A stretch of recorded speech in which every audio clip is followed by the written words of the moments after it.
Hello everyone. BRS ఎమ్మెల్యేలు ఇప్పటికే కొంతమంది కాంగ్రెస్లోకి వెళ్ళటం జరిగింది.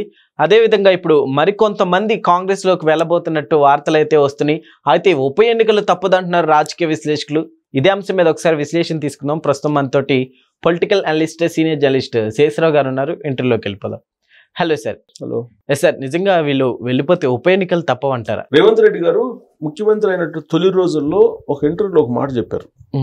ఏం చెప్పారంటే, ఆట నేను మొదలు పెట్టను, వాళ్ళు మొదలు పెడితే దాని ముగింపు మాత్రం నేనే చేస్తా అని చెప్పాడు. ఎందుకు చెప్పాడు అని అంటే, రేవంత్ రెడ్డి ముఖ్యమంత్రి కాగానే ప్రమాణ స్వీకారం చేయగానే ఇది ఎన్నో రోజులు ఉండదు, ఈ ముఖ్యమంత్రి ఎన్నో రోజులు ఉండరు, ఈ ప్రభుత్వం పడిపోతుంది అని ప్రచారం మొదలుపెట్టారు. ప్రచారం మొదలుపెట్టి ఈ నెంబర్ గేమ్ కూడా చెప్పారు. 38+8+7 అంటే ఎంఐఎం, బీజేపీ, బీఆర్ఎస్ ఇట్లా ఈ ఈక్వేషన్ చెప్పి త్వరలో గవర్నమెంట్ పడిపోద్ది, క్యాబినెట్లో ఉండేటువంటి మినిస్టర్సే పడగొడతారు గవర్నమెంట్ని, ఇలా ప్రచారం చేసుకుంటూ వచ్చారు. దాదాపుగా ఇటీవల కాలం వరకు అదే ప్రచారం చేశారు. జూబ్లీహిల్స్ ఉప ఎన్నికల ఫలితాలు వచ్చేంత వరకు కూడా ఇదే చెప్తూ వచ్చారు. జూబ్లీహిల్స్ ఫలితం వచ్చిన తర్వాత కొంత సైలెంట్ అయ్యారు. అయితే రేవంత్ రెడ్డి గారు చెప్పారు కదా, ఆట వాళ్ళు మొదలు పెడితే ముగింపు అయితే నేనే ఇస్తానని చెప్పారు కదా. దాని ప్రకారం ఇప్పుడేంటి, కాంగ్రెస్ పార్టీలో ఉండేటువంటి ఎమ్మెల్యేలని మభ్యపెట్టడం, లేదంటే పార్టీలో ఉండే మంత్రులు కొంతమందితో టచ్లో ఉంటాం, ప్రభుత్వాన్ని పడగొట్టాలని ప్లాన్ చేస్తున్నారు అనేది ఇంటెలిజెన్స్కి సంబంధించినటువంటి రిపోర్టు ఉందని చెప్పి రేవంత్ రెడ్డి గారు వర్గీయులు భావిస్తున్నారు. అందుకే అసలు బీఆర్ఎస్ పార్టీనే లేకుండా చేస్తే ఎలా ఉంటుందనే ఉద్దేశంతో ఆయన ఆల్రెడీ బీఆర్ఎస్ పార్టీ నుంచి ఒక 10 మంది ఎమ్మెల్యేలని కాంగ్రెస్ పార్టీ వైపు తీసుకున్నారు. ఆల్మోస్ట్ 10 మంది దాకా వచ్చేసారు. 38 మందిలో 10 పోతే ఇంకా 25 మంది ఉన్నారు బీఆర్ఎస్ పార్టీకి. ఇప్పుడు వాళ్ళు బీఆర్ఎస్ పార్టీ నుంచి కాంగ్రెస్లోకి వచ్చారు, బీఆర్ఎస్ పార్టీకి దూరం అయ్యారు. మిగిలినటువంటి వాళ్ళు 20-25 మంది ఉన్నారు కదా, వాళ్ళల్లో కూడా కొంతమంది రిజైన్ చేసేసి రావాలని, లేదంటే కాంగ్రెస్ పార్టీకి రావాలని ప్లాన్ చేస్తున్నారని కూడా తెలుస్తుంది. ఓకే, అయితే ఉప ఎన్నికలు ఎలా సార్? ఇది ఉప ఎన్నికలు ఇప్పుడేంటి, ఇప్పుడు సుప్రీంకోర్టులో దీని మీద పిటిషన్ వేశారు. కాంగ్రెస్ పార్టీకి వచ్చినటువంటి ఎమ్మెల్యేల మీద అనర్హత వేటు వేయాలని చెప్పి బీఆర్ఎస్ పార్టీ వాళ్ళు పిటిషన్ వేశారు. దాని మీద హైకోర్టు నుంచి సుప్రీంకోర్టు దాకా వెళ్ళింది. సుప్రీంకోర్టులో ఇవాళ విచారణ కూడా జరిగింది.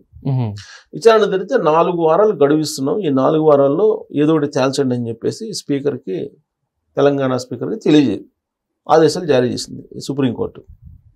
ఈ 4 వారాల్లో ఏదో ఒకటి తేల్చాలి. అనర్హత వేటు వేయటమా, లేదంటే వాళ్ళు పార్టీ మారలేదని చెప్పడమా, ఏదో ఒకటి చెప్పాలి. డెసిషన్ అయితే అనర్హత వేటు వేయాలని చెప్పి ఆయన అనుకుంటే వేస్తారు. కాకపోతే ఆయన ఏం చేశారు, ఆయన కూడా ఒక పిటిషన్ వేశారు. స్పీకర్ ఏం చేశారు సుప్రీంకోర్టులో పిటిషను, నేను ఆల్రెడీ మీరు గతంలో జూలైలో ఇచ్చినటువంటి ఆదేశాల ప్రకారం నేను పరిశీలిస్తూ ఉన్నాను, వాళ్ళు పార్టీ మారారా లేదా అనేది పిలిచి మాట్లాడుతున్నాను, ఆ ప్రక్రియ కొనసాగుతుంది అని చెప్పారు.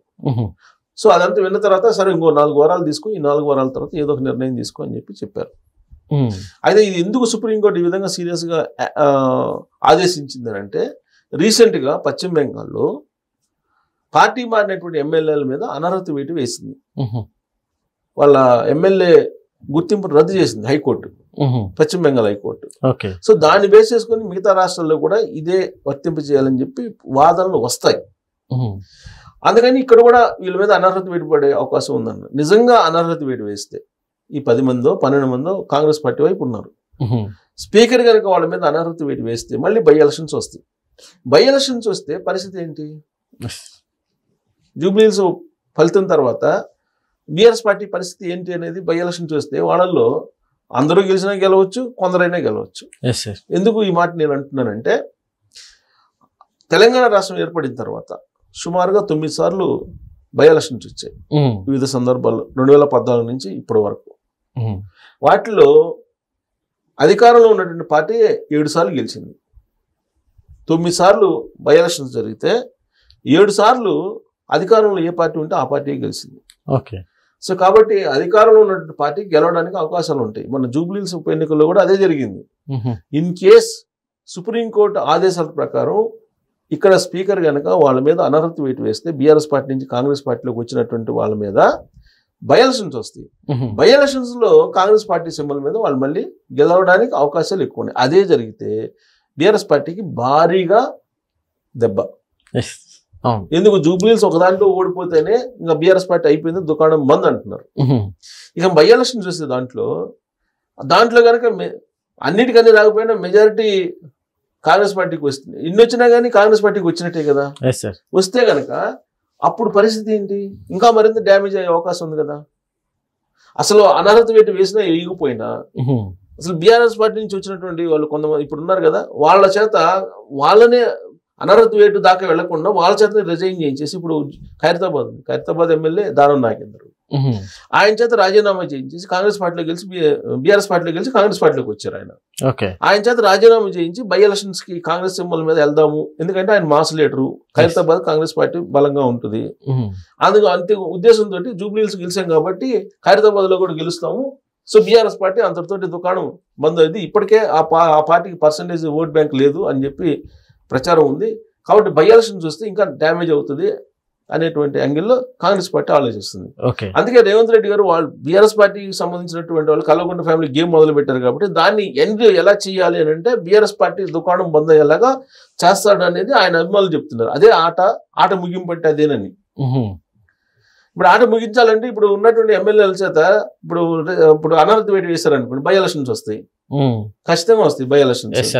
బై ఎలక్షన్స్ వస్తే ఏం జరిగింది అనేది మనకు తెలుసు, మనకు జూబ్లీహిల్స్ కనిపించింది కాబట్టి అది ఇంకా నష్టం. ఇప్పుడు గ్రేటర్ హైదరాబాద్ ఉంది, గ్రేటర్ హైదరాబాద్ లో ఒక్క ఎమ్మెల్యే లేదు కాంగ్రెస్ పార్టీకి 2023 ఎన్నికల్లో. అలాగే 2024 లోక్సభలో కూడా నీకు బీఆర్ఎస్ పార్టీకి లేరు అసలు లోక్సభలో, బీజేపీకి ఉన్నాయి.